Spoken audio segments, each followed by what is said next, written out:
245 government hospital স্টেটে আছে, 26টা তার মধ্যে মেডিকেল কলেজ।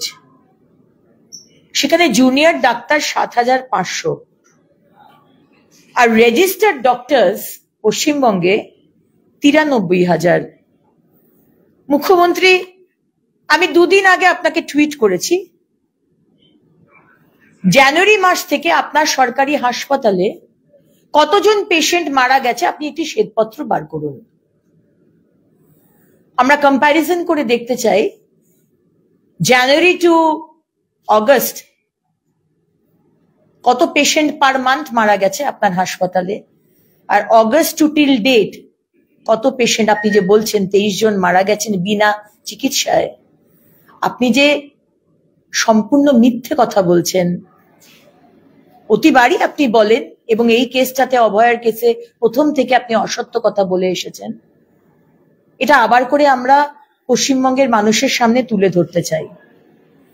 আমাদের জুনিয়র ডাক্তাররা সামনে ক্যাম্প করে তারা মানুষকে চিকিৎসা দিচ্ছে, সিনিয়র ডাক্তারবাবুরা হাসপাতালের ভেতর তারা চিকিৎসা দিচ্ছে।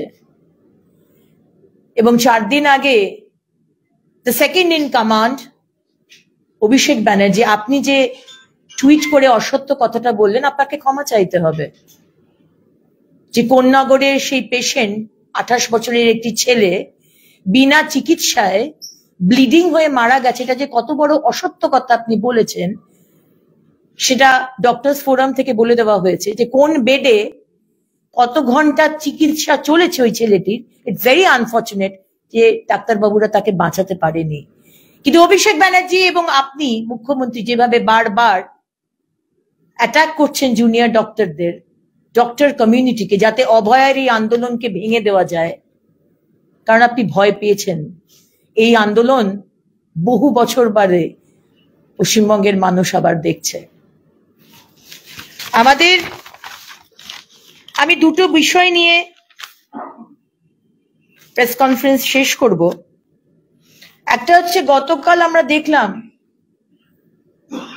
যে আমাদের স্বাস্থ্য সচিব নারায়ণ স্বরূপ নিগম চিঠি দিয়েছেন জুনিয়র ডক্টরদের দেখা করার জন্য, কিন্তু কোথাও সেখানে মেনশন করা নেই যে কে দেখা করবে। মুখ্যমন্ত্রী, আপনি নবান্নে বসে রয়েছেন, কিন্তু সামান্য কয়েক কিলোমিটারের রাস্তা, দেখা করুন না, এসে জুনিয়র ডাক্তারবাবুদের সাথে দেখা করুন। তারা তো বেশি কিছু ডিমান্ড রাখেনি, আপনি এত ভয় পাচ্ছেন কেন? যে আজকে আপনার স্বাস্থ্য সচিব যে চিঠি দিচ্ছে তার মধ্যে আপনার নামটা, আপনি যে দেখা করবেন সেটা লিখতেও ভয় পাচ্ছেন। আর তারা যে দাবিটা করেছে সেটা খুব জেনুইন।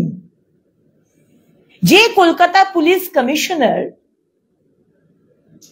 এই পুরো কেসটাকে ধামাচাপা দিয়ে এভিডেন্সকে পুরো নষ্ট করে দিয়ে আপনার নির্দেশে, মাইন্ডেড আপনার নির্দেশে তার অপসারণ হবে, এ তো সবার দাবি। সারা পশ্চিমবঙ্গের মানুষ এটা বলছে, শুধু জুনিয়র ডাক্তাররা নয়।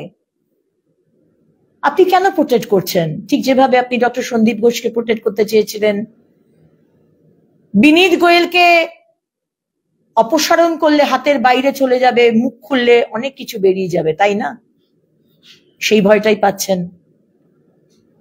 এবং আজকে স্বাস্থ্য সচিব, যার এগেনস্টে সমস্ত ডাক্তারবাবুদের ক্ষোভ, আপনি তাকে দিয়ে চিঠিটা লেখাচ্ছেন। অবশ্য তিনি কেউ নয়, একজন ডাক্তার আছে ডক্টর SP দাস, তার অঙ্গুলি হিলনেই পুরো স্বাস্থ্য দপ্তর চলে, ইনফ্যাক্ট হেলথ ডিপার্টমেন্ট চলে। আমাদের ভিডিও ভালো লাগলে লাইক এবং শেয়ার করুন, কমেন্ট সেকশনে গিয়ে জানান আপনাদের মতামত। আরও ভিডিও পেতে আমাদের চ্যানেল সাবস্ক্রাইব করুন এবং প্রতি মুহূর্তে খবরের আপডেট পেতে প্রেস করুন বেল আইকন।